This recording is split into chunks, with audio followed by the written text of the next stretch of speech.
midnight. I don't think you believe me, but the next we pulled ahead at midnight. And then on Wednesday, Thursday, and Friday, I won in real and percentage terms, increased my margin in each one of those.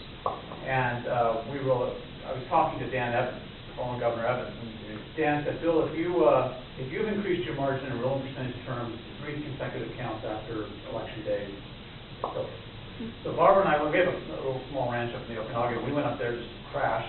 And on Monday, I logged on to see what had happened, and my opponent, who was the incumbent, won that day. He didn't pull ahead, but he won the count that day. And Tuesday, he won that day. And Wednesday, he won that day. And I said, okay, these lines are starting to, go like that. And I said, well, how much longer do we count, and how many more ballots are there? Because at some point, these lines will cross. And they said, well, we've got all this box of provisional ballots. And they said, well, how many ballots are in there? Well, we don't know. We haven't counted them. So we hired a team to go down and watch, and the lines, I don't know if it was because of that or they just did naturally, but the lines leveled out at 50% and bits and pieces. Subsequent to all of that, there have been significant reforms in King County elections. Nonetheless, we need to be vigilant. We need to be prudent, and we need to be prepared to make sure that everything is run on the up and up, and we will. How confident are you when you leave your position at the end of the year that this continues forward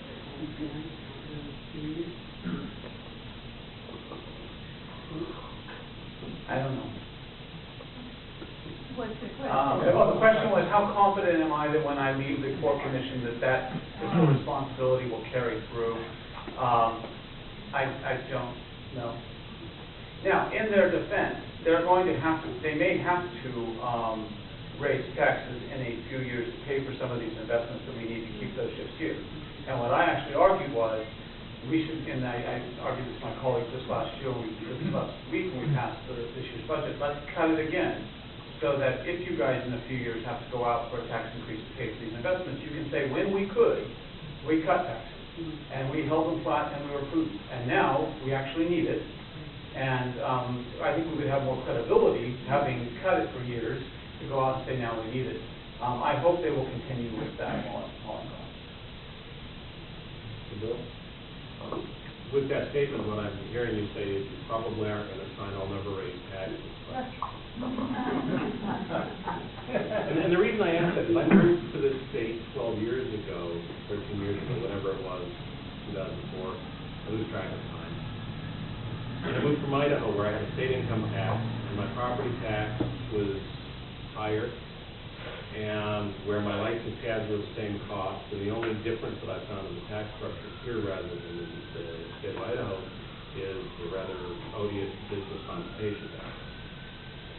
And I asked a buddy of mine in Olympia, I said, how does the state do it? And he says, we just keep fudging the numbers. How do you keep doing what? Balancing the budget without having the same tax infrastructure that Idaho has. And I'm not one that's a fan of taxes, but are we balancing the budget with smoke and mirrors right now, and is there a day of reckoning coming, and what will the state do? Well, there's no appetite at all for any sort of tax reform as I move around the state, because even if you talked about tax reform, everybody would think that it's just some sort of smoke screen to raise taxes. And there's no credibility, at least from the people that I'm talking to, and that's not just Republican crowds. I'm talking to all kinds of different people. I think the governor really undermined the credibility of the state when he had $5 billion in new revenue and then a few hundred he wasn't expecting, and he still said we need to have a carbon tax or we need to have a capital gains tax. We couldn't really explain why. And people have gotten the attitude now that there will never be enough.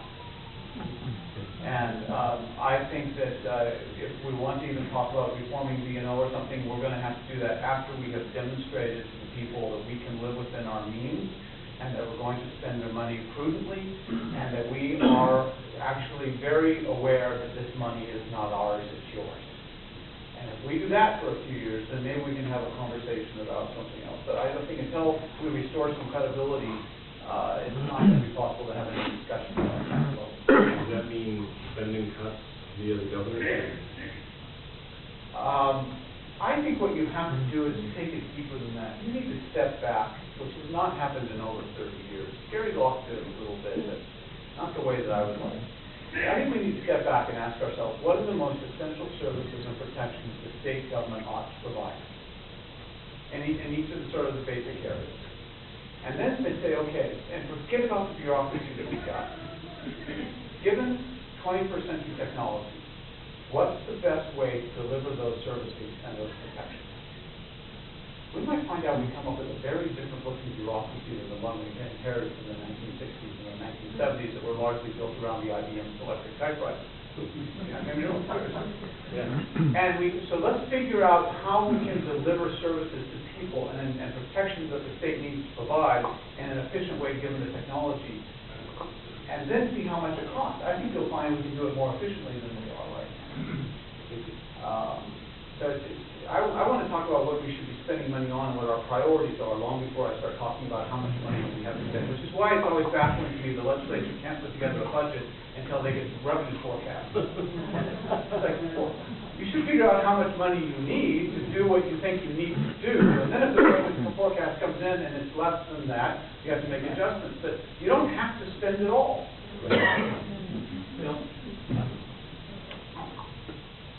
I made a comment.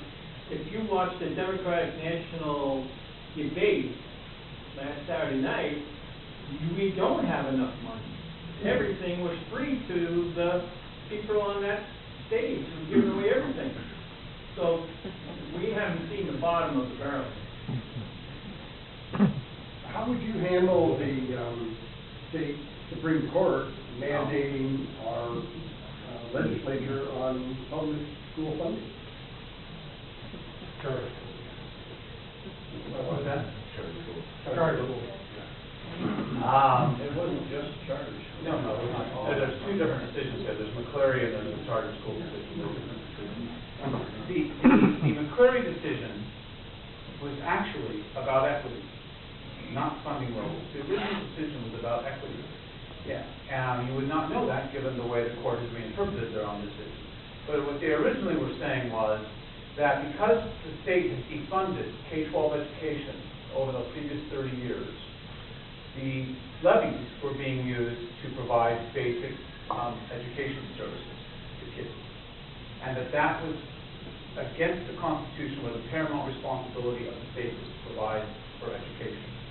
And what we have evolved into is a situation where the quality of an education you receive depends largely on your zip code, your school district. And if you came from a school district that had high property tax values and that could pass levies, then you had the ability to raise more money than a district that did not have as much, but it's not property tax value. And this is not parents in those districts unwilling to tax themselves. And some of those districts are actually taxing themselves at a higher rate than some of the wealthier school districts. It's just that you can't get that much money if you don't have the base. And the court said that's wrong. You need to be providing basic education across the board equally to all kids. Now, in this most recent interpretation where they held the state in contempt and fined it, that whole idea of equity got relegated to a footnote. The issue of equity is very personal because, like I told you, I grew up in the Hickenau School District over in the Northern Peninsula, a very rural school district. And I know that kids growing up in school districts like that today do not have access to the same education that kids in wealthy suburban districts do. We funded basic education at a rate, an equal rate when I was going to school so that I was prepared to go back to college. I want every kid who has the capacity to do that to have the opportunity to do that. But in this most recent Supreme Court decision, they relegated that whole idea of equity to a footnote and began dictating the amount of money that the government ought to be spending. They even started getting into employee levels, under COLAs, cost of living adjustments. That is beyond the realm of responsibility for the Supreme Court. The Supreme Court should rule on the constitutionality of laws the legislature passed. It should not tell the legislature what laws to pass.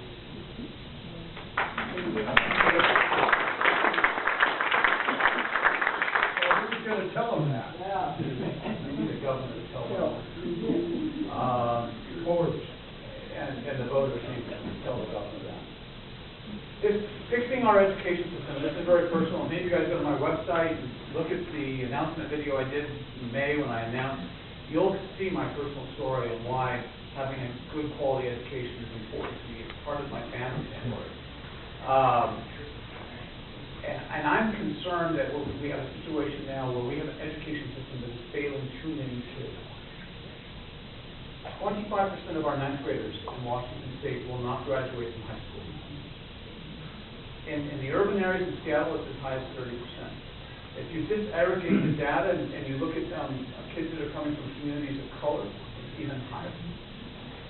What's even, I think, even more atrocious, bad as that is that about 57% of the high school graduates who went to enroll in community college did not have the basic skills they needed to begin teaching community college classes. So it's worse than that. When they go to get a job, they can't fill out the job application. These are adults in our community who, by and large, are functionally illiterate. And we had the school board candidate here at our last meeting, and we had a class of high school students. And Rocky Trapedi from the local school district said that they teach to the average. And one student said, look, I'm above average, and they ignore me. Another student said, I'm failing, and you keep testing me to find out that I'm failing. I'm failing. The system's not structured to deliver education anymore. It's just broken. It's broken.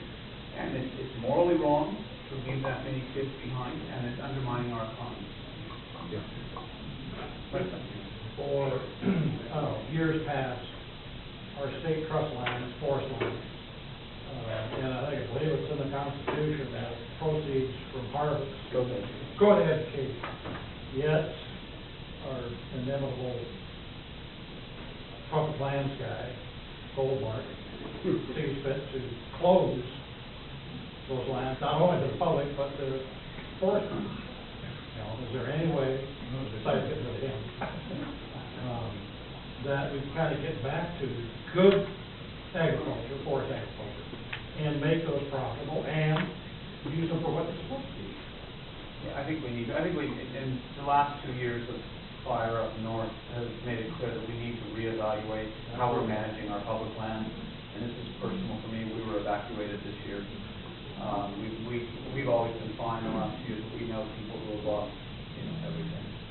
And to the extent there is any culpability on part of the state that needs to be fixed, and I think we need to reevaluate how we're managing our grazing and timber land. I taught at Eastern Washington University. Mom and Dad are graduates of Eastern Washington University. My first birthday was in the married student dorms at Cheney.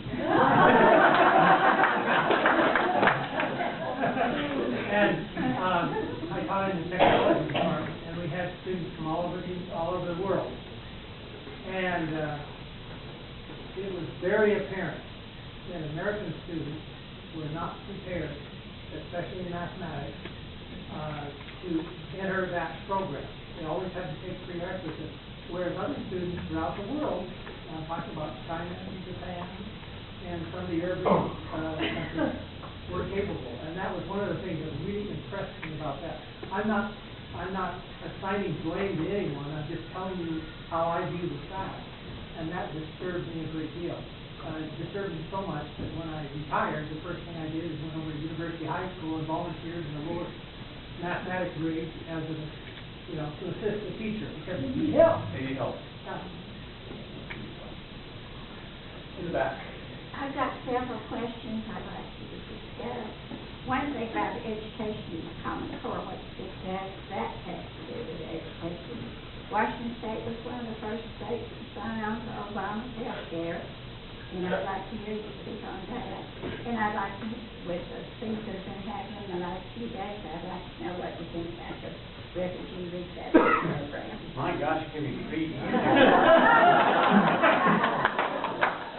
Well, I got to get back to the code. Okay, the first one was Common Core. Common Core is one of those programs that starts with a good idea that just grows out of control. The original idea is that we are such a mobile society with like 40 million people moving around from state to state every year, that the governor said, well, you know, if we have a fifth grader in Tennessee who's going to become a fifth grader in Spokane, it'd be nice if you could move somewhat seamlessly so that you're learning about the same things in fifth grade in both places. That, I get. But then it began to evolve into the point where you begin to lose local control. And I don't think that's right. I think that the schools need to be in the hands of principals, parents, and